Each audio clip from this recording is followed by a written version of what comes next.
A while back I was out in Ocotillo Wells and went through some pretty big whoops. As you can see here, the body line got bowed out when my tires pushed up into the fenders. So today I'm going to try to figure out if I can fix it and how to do it. So the first thing I had to do was take out these 7mm bolts that are holding on the fender flares here. There's 1, 2, 3, 4, and 5. I removed the fender flare with this trim removal tool.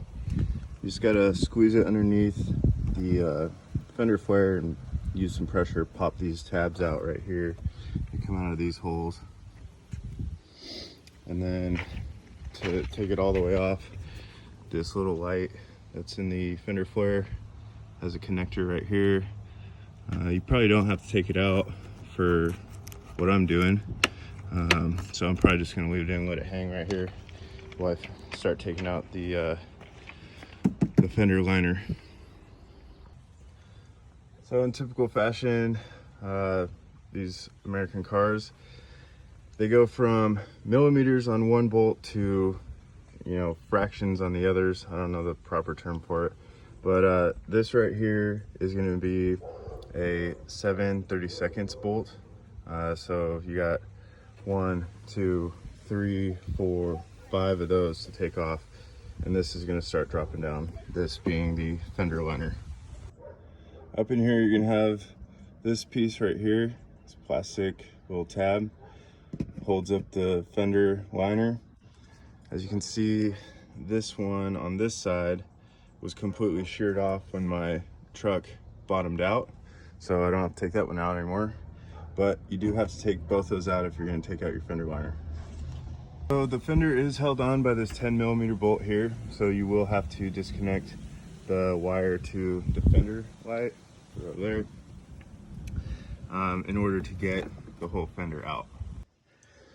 And then back here in this groove, there's this plastic type screw. You can just screw it out, and unless I find anything else, that's pretty much it for all the fasteners. Then you can just pull it out. So once you take out the fender liner, you're gonna find this piece of foam here in the door. Just take that out. All right, and then right here, you can see that where my finger is. Right here is another 10mm bolt. All right, that is gonna hold your fender basically in line with the door, so your body lines are all correct.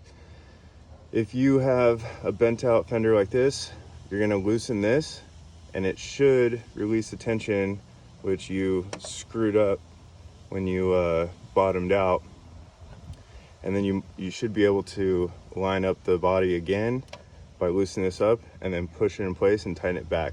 So I'm gonna do that right now. Tighten up that bolt, and as you can see, body line is not bowed out anymore.